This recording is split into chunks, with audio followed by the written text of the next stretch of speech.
Hi, folks. Welcome to another episode of Film Study. This is Ken McCusick. We're here with another episode of That One Play, and one of the iconic plays today, the Dilfer to Stokely 38-yard touchdown pass for the first score in Super Bowl 35. We've all seen it a million times, and here to talk about it today is Michael Smith. Michael, how you doing? Having a great day. Yeah, Not as great as Anthony Rushman, but it's a good day. We are recording on opening day, and this will not play until sometime later. So it could be as late as June when this is actually aired. But the Orioles opening day is in the air. We're both giddy about what's going on in the O's game, so I'm sure we'll have fun talking about it. And then, of course, this game, Super Bowl 35. Certainly the capper to an incredible season. Michael, why don't you take us through kind of why you picked this play and then kind of the setup for this? Yeah, the reason I picked this one is it had a lot of meaning to the little kid me. A little backstory. My uncle worked in the front office for the Baltimore Colts. And the day the moving vans left, he lost his job. So in my family, there was a little bit of venom toward the Irsay family. And getting to see a decade, like after the Colts left, I just completely blanked on the NFL for about a decade. Stopped watching, didn't care, was kind of angry. Mm-hmm. When we got a team back, I actually didn't root for the Ravens for the first, I don't know how long it was, until the league announced that Cleveland was going to get a franchise. Then I felt like I had clean hands. I couldn't root for the team the first little bit they were here because I felt bad for the folks of Cleveland. I'd say you're one of the only fans I've ever heard say that. And I occasionally get whined to by people with a Cleveland background, particularly one friend of mine who seems to bring it up all the time, even though he knows exactly where the conversation ends. Maybe that's the reason he does it. But we, the NFL had completely hosed the Ravens. There was no Baltimore, I should say. There was no way to get a team back without playing a little dirty. I don't think the Ravens really did play dirty, but they had a publicly financed stadium, and every owner out there wanted that to remain on the table as leverage for their own home ballparks, which is just the worst place to be. Yeah, and I'd go down a total sidebar if we talked about expansion and tag Boo and build a museum and all that crap. Yeah. Let's get back to yes. So take us to where were the Ravens at this point? You've been obviously following them during the playoffs. Talk about this team in that light. Yeah, it was great. That was the year of the defense. It just if I felt like that season, if they scored a touchdown, they won the game. It was our first trip to the playoffs, our first Billick just coming in with all of his bluster, and it was a spectacular ride. The Goose flopping on Gannon to get us there. Big Hands Washington with the field goal block, and Ray stealing Eddie George's soul. Like what an amazing ride that was. It really was a great run, and I think people don't put the postseason run in the same category with the greatest of all time, but it really is. I mean, they allowed 16 defensive points in 4 games. Yeah. The only touchdown they allowed was that opening drive touchdown that the Titans had. A lot of people who want to talk the greatest defenses of all time specifically want to look at only the regular season. It's not fair to look at the postseason. Some teams didn't make the postseason. Well, that's a big deal. The Falcons of 1977, I think it was, it didn't make the postseason, or that other teams didn't go as far in the postseason. The 76 Steelers lost their claim to the thing in the postseason with a big loss to Oakland. But the Ravens, the 85 Bears, I've met a lot of Bears fans. I don't want to get too far down this alley either, but Bears fans have this weird thing where they want to combine the 1985 postseason with the 1986 regular season, but they can't take the 86 regular season because while that was the lowest scoring defense of all time, they got blown out in the playoffs by Washington, and they can't take the 1985 season because it wasn't as great a scoring season during the regular season.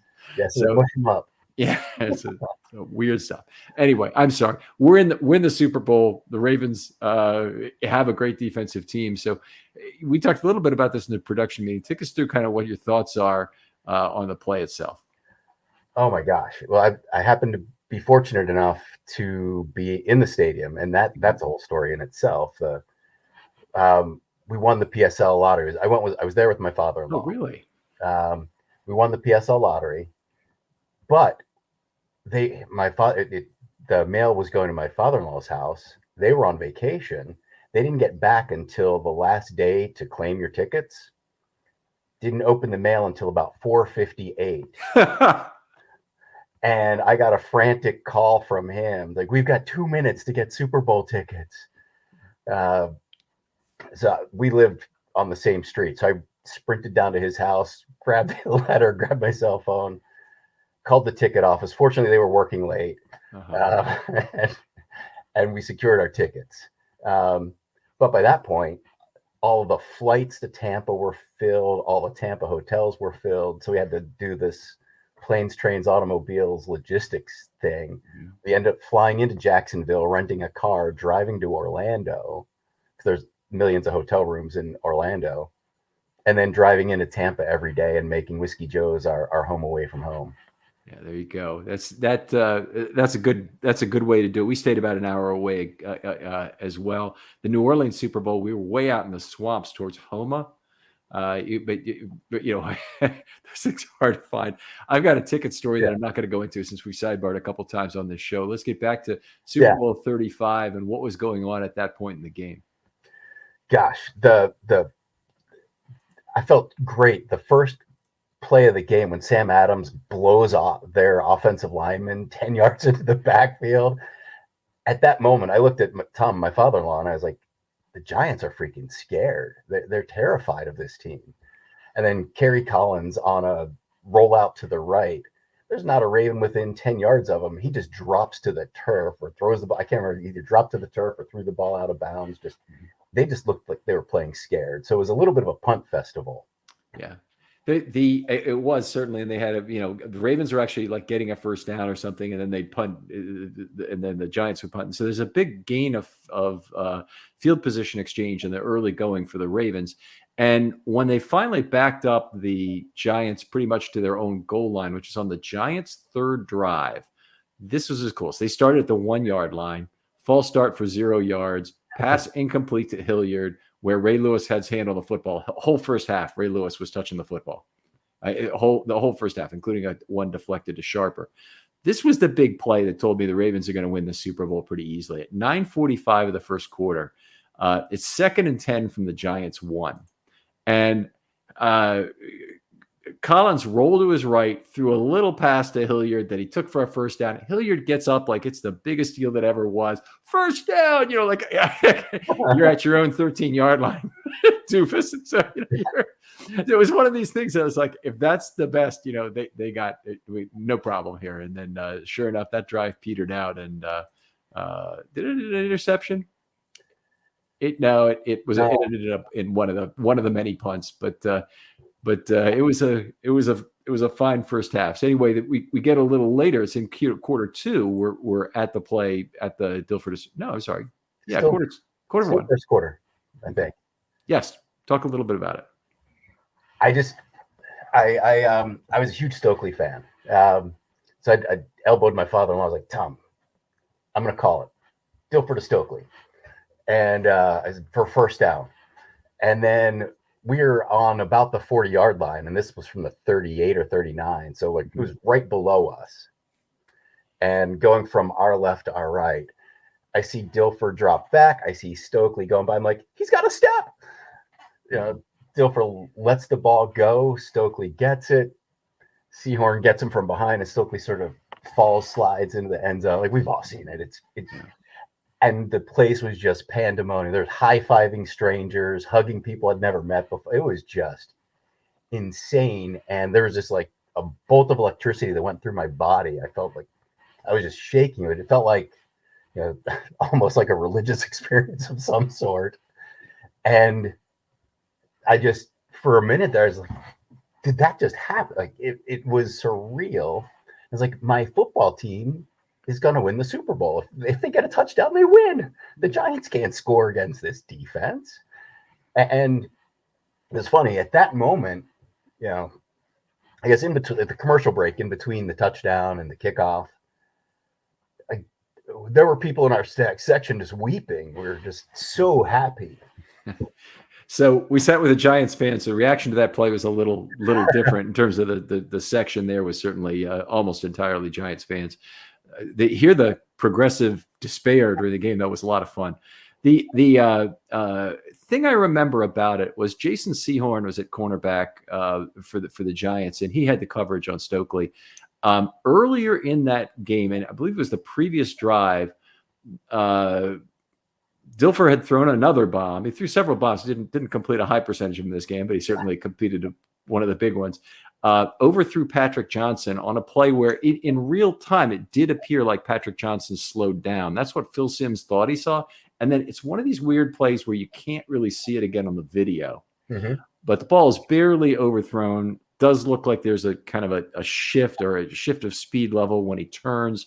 It's not entirely visible. But the thing that was really key about it is everybody was beating Jason Sehorn that day. And Sehorn was an all-pro, a Pro Bowler anyway, who had been one of the Giants' best defensive players. And they knew they had him that day. Absolutely. Yeah. From the minute Sam Adams blew their offensive lineman, it looked like a Ravens kind of a day. But yeah, as soon as the like in that break between the touchdown and the Ravens kickoff, I kind of let go of my Irsay anger. It was this magical thing. I remember sitting in my seat just looking down. And I was like, Bob, I hope you're looking up from down there. I hope you saw that. I forgive you, man. And it's sort of now Indy's just another team. I don't care about them anymore. From being so angry to just letting it go, it was a pretty cool moment. I could put it aside. I'm still not over the entire Irsay thing, but it's I'm also not one of the people that finds it necessary to go urinate on his grave the way apparently some people still do, and they always have to have the cops out by Irsay's grave when the Ravens play out there. That was a life goal of mine prior to that play. I want to talk to somebody who has actually gone through the experience to see if they've really had something out of this. Anyway, let's talk about the rest of the game a little bit, though. First, obviously the touchdown puts them up 7-0. They tack on a field goal to go up 10-0. Now, in terms of your level of surety, did it ever drop? Did it ever rise from there? No. The second that they scored a touchdown, I knew it was game over. This defense was not going to let New York score. The Giants receivers were alligator arming the balls. Their running backs looked scared. They just looked like a team that was frightened out of their minds. They did not want to be on that field. That's a really good point about the alligator arms. And the hit over the middle, that might have been Hilliard also. I'm trying to remember who it was. Harper on Hilliard. Yeah, that was an unbelievable hit. The kind of thing today that would certainly have been a penalty, but it was a massive hit.